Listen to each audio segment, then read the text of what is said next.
हाँ भाई देखो, एक कॉन्सेप्ट सिखा देते हैं आपको ईएमआई से रिलेटेड। ठीक है, अगर मान लो आपके पास जैसे चलो कल मैंने बताया था आपको लास्ट वाली वीडियो में, ठीक है, तो ये चीज आपको सिखाई थी। ठीक है, लास्ट वाली वीडियो में आप जाके देख लेना अगर आपको नहीं पता है तो। ईएमएफ का फॉर्मूला क्या आया था? ईएमएफ इज इक्वल टू आया था minus D phi upon D T. ठीक है, अब देखो ये आ गया।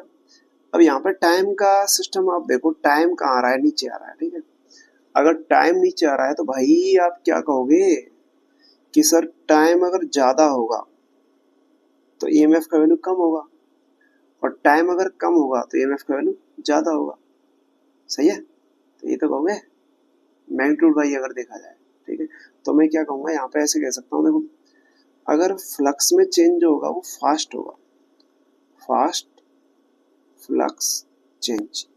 अगर फ्लक्स में चेंज वेरी फास्ट हो रहा है, ठीक है, वेरी फास्ट हो रहा है मतलब टाइम कम लग रहा है, टाइम कम लग रहा है, समझ गए ना? वेरी फास्ट होने का मतलब क्या है? टाइम कम लग रहा है। अगर टाइम कम लगेगा, देखो टाइम क्या हो जाएगा? कम, तो ई का वैल्यू क्या हो जाएगा? ज्यादा। अगर टाइम क्या हो जाएगा? कम, तो ई का वैल्यू क्या हो जाएगा? ज्यादा हो जाएगा। तो पता है इस सिचुएशन में क्या होगा कि अगर फास्ट फ्लक्स में चेंज होगा, तो फ्लक्स में चेंज अगर फास्ट होगा, वेरी रैपिडली होगा फ्लक्स में चेंज, तो आप क्या कह दोगे? फ्लक्स में चेंज अगर बहुत जल्दी जल्दी हो रहा है, ठीक है, तो आपको हाई ईएमएफ मिलेगा। ईएमएफ का जो वैल्यू मिलेगा ना वो हाई मिलेगा। बात क्लियर है? अब एक पॉइंट और आपको सिखाते हैं, देखो इसका उल्टा सोच लो।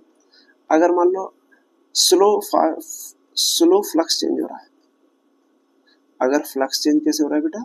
स्लो। ठीक है, तो बताओ अगर स्लो फ्लक्स चेंज हो रहा है इसका मतलब क्या है? टाइम ज्यादा लग रहा है। फ्लक्स चेंज होने में जो टाइम लग रहा है ना, टाइम इंटरवल, वो ज्यादा लग रहा है। अब सोचो टाइम इंटरवल अगर ज्यादा होगा, बच्चे टाइम इंटरवल अगर ज्यादा होगा तो ये अगर ज्यादा हो जाएगा, ये अगर ज्यादा हो जाएगा तो देखो ये मैंने ग्रे कलर से बना रहा हूँ। ठीक है, ये ज्यादा हो जाएगा तो ये भी क्या हो जाएगा? ये क्या हो जाएगा? फिर कम हो जाएगा। राइट, तो आप क्या कहोगे? तो आपको इसका जो वैल्यू मिलेगा वो स्मॉल मिलेगा, स्मॉल ईएमएफ। सही है, तो ये ध्यान रखना। एक पॉइंट तो ये है, ये अच्छा कॉन्सेप्ट है। दूसरा कॉन्सेप्ट ये है, तो आपको ध्यान रखना है कि अगर फ्लक्स वेरी फास्ट चेंज हो रहा है, रैपिडली चेंज हो रहा है, तो ईएमएफ आपको हाई मिलेगा। और अगर फ्लक्स स्लोली चेंज हो रहा है, टाइम पे डिपेंड करता है ना, तो आपको स्मॉल ईएमएफ मिलेगा। ठीक है, लेकिन चार्ज पे कोई फर्क नहीं पड़ेगा बेटा, ध्यान रखना। क्योंकि देखो चार्ज का फॉर्मूला क्या लिखा है? ई, चार्ज का फॉर्मूला क्या लिखा है आपने? चार्ज लिखा है आपने Q is equal to D phi. ठीक है, इंटीग्रेशन डी फाई अपॉन में रेजिस्टेंस। तो इसमें कहीं टाइम आ रहा है क्या? नहीं आ रहा। अगर टाइम नहीं आ रहा है तो आप क्या कहोगे कि इस पे फर्क नहीं पड़ेगा कि आपका फ्लक्स चाहे फास्ट चेंज हो चाहे स्लो चेंज हो, स्लो और फास्ट से कोई दिक्कत नहीं आएगी, चार्ज उतना ही इंड्यूस्ड होगा। ओके, सही है। लेकिन करंट में फर्क पड़ेगा, ध्यान रखना। क्योंकि करंट कैसे लिखा है? करंट का फॉर्मूला क्या है? करंट का फॉर्मूला लिखा है इंड्यूस करंट का I is equal to minus D phi, चलो इसको मैग्नीट्यूड ले लेते हैं, डी फाई अपॉन में आर डी टी। तो देखो आर का तो डिवाइड हो रहा है लेकिन टाइम तो इसमें भी आ रहा है ना, डी टी। ठीक है, तो इसका भी वही रहेगा, जहाँ पे हाई ईएमएफ मिलेगा वहाँ पे हाई करंट भी मिलेगा। हाई ईएमएफ मिलेगा और यहाँ पे हम क्या लिख सकते हैं? And high current. ठीक है, एंड हाई करंट, करंट का वैल्यू भी हाई मिलेगा। और यहाँ पे भी देखो ऐसे स्मॉल ईएमएफ मिल रहा है, स्मॉल ईएमएफ, तो यहाँ पे भी क्या होगा बेटे? And small current, small current. Current कौन सा है? इंड्यूस्ड, ध्यान रखना कौन सा करंट है? इंड्यूस्ड।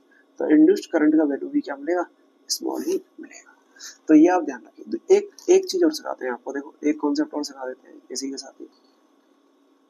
बताओ यहाँ पे एक बात देखिए आप, आपका क्या हो रहा है कि ये जो है ना ईएमएफ, आपका जो ईएमएफ आ रहा है वो भाई साहब फैराडे के लॉ के अकॉर्डिंग क्या आ रहा है? देखो ईएमएफ का फॉर्मूला आ रहा है minus D phi upon D T.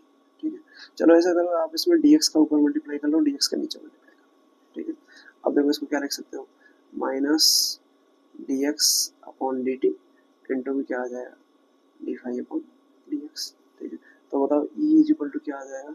E is equal D X upon D T क्या होता है बेटा? जानते हो ना? ओके, तो D X upon D T होता है स्पीड। क्या होता है? स्पीड। तो इसको लिखते हैं स्पीड, और एक्चुअली ये रिलेटिव स्पीड होती है।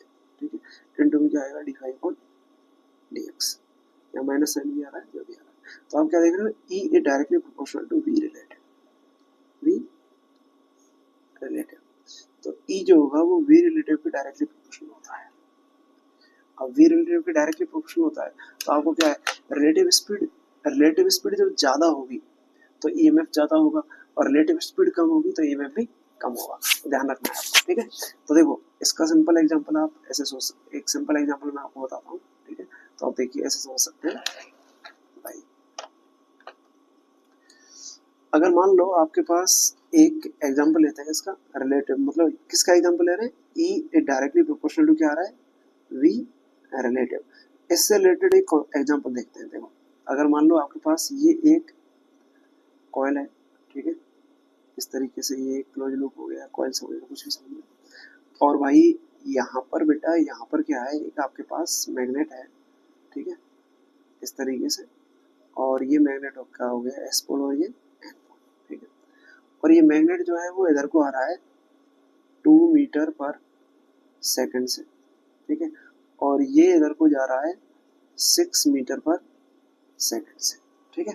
तो आप बताइए आपको, अगर यहाँ पे ईएमएफ, यहाँ पे ये गिवन है कि ये जो कॉइल है, इस कॉइल से कनेक्टेड जो ईएमएफ है, इसमें जो ईएमएफ डेवलप हो रहा है वो हो रहा है 10 मिली वोल्ट, ठीक है। अब सवाल ये आता है कि अगर मान लो यही मैग्नेट रखा जाए और यही कॉइल रखी जाए, लेकिन इनके मोशन का ओरिएंटेशन बदल दिया जाए, ये हो गई आपकी एस, ये हो गई एन, और ये इधर को ही आ रहा है 2 मीटर पर सेकंड से, और ये कॉइल जो है बेटे, यही सेम कॉइल है, सेम रेजिस्टेंस वगैरह सब कुछ सेम है इसका, ठीक है, ओके। और ओरिएंटेशन भी इसका जो है ना वो थीटा बीटा जो है वो सेम है, ये इस तरीके से। अब बस इतना हुआ कि इसके स्पीड की जो डायरेक्शन है ना वो चेंज कर दी, ऐसे कर दिया 6 मीटर पर सेकंड। अब आपको बताना है कि ये नया वाला ईएमएफ क्या आएगा इसमें अब ईएमएफ जो आएगा वो क्या आएगा। आपको मैं थोड़ी देर पहले क्या बताया, ईएमएफ बेटा रिलेटिव स्पीड पे डिपेंड करता है, ठीक है। तो अब देखो कंडीशनल सवाल है ये, कंडीशनल सवाल है, कैसे, ऊपर वाले सिचुएशन में आप देखो रिलेटिव स्पीड कितना आ रहा है, अगर मैं वी रिलेटिव निकालूं तो वी रिलेटिव कितना आएगा, 6 माइनस 4 करो, सेम डायरेक्शन है ना, 6 माइनस 2 कर लो तो कितना आ जाएगा 4 मीटर पर सेकंड। तो यहाँ पे आ जाएगा 4 मीटर पर सेकंड, 4 मीटर पर सेकंड, इस तरीके से आ रहा है। और जब रिलेटिव स्पीड 4 मीटर पर सेकंड है तो ईएमएफ कितना मिल रहा है 10। अब देखो यहाँ पर इस सिचुएशन में देखो, इस सिचुएशन में दोनों की रिलेटिव स्पीड निकालें तो रिलेटिव स्पीड कितनी हो जाएगी, वी रिलेटिव स्पीड बराबर कितनी हो जाएगी, देखो अपोजिट डायरेक्शन में है ना, तो रिलेटिव स्पीड कैसे निकालते हैं, v2 vector minus v1 vector, तो अपोजिट में तो ऐड हो जाएंगे, ठीक है, तो ऐड हो जाएंगे तो बताओ कितना आएगा 6 + 2, ये हो जाएगा 8। अपोजिट है ना यार, ऐसे अपोजिट आ रहे हैं, तो जब अपोजिट आते हैं तो रिलेटिव स्पीड निकालते हैं तो ऐड हो जाता है, और सेम डायरेक्शन में जा रहे हैं तो क्या हो जाएगा माइनस हो जाएगा, ठीक है। तो ये रिलेटिव स्पीड हो गई। अब बताओ सिंपल क्वेश्चन है, ये हो गया। अब हमें क्या पता है ईएमएफ, अब हमें ईएमएफ मान लो इसको मैं ई डैश लिख देता हूँ, ई डैश का वैल्यू निकालना है, ठीक है, और ये ईएमएफ जो है वो ई दे रखा है, तो हमें क्या पता है E directly proportional to V relative होता है, तो हम क्या लिख सकते हैं यहाँ से, so E dash is also directly proportional to V dash हो जाएगा, जैसे मान लो इसका नाम वैल्यू वी डैश है, उसका नाम नहीं है, ठीक है। तो बताओ दोनों का रेशो कर लो, तो ये क्या बन जाएगा E upon E dash is equal to V upon V dash. तो यहाँ से ई डैश का वैल्यू क्या आ गया बेटे, ई डैश का वैल्यू आ जाएगा ई, इसको इधर ले जाओ, इसको E into V dash upon V, तो कितना आ जाएगा, ई का वैल्यू कितना है 10 मिली वोल्ट इंटू वी का वैल्यू कितना है, सॉरी वी डैश का वैल्यू कितना है 8, और उसका वैल्यू कितना है 4, तो ये हो जाएगा 20 मिली वोल्ट। क्लियर है। तो मुझे उम्मीद है यह कॉन्सेप्ट आपकी समझ में आ गया होगा। चलिए हंसते रहिए, मुस्कुराते रहिए और अच्छे से पढ़ते रहिए।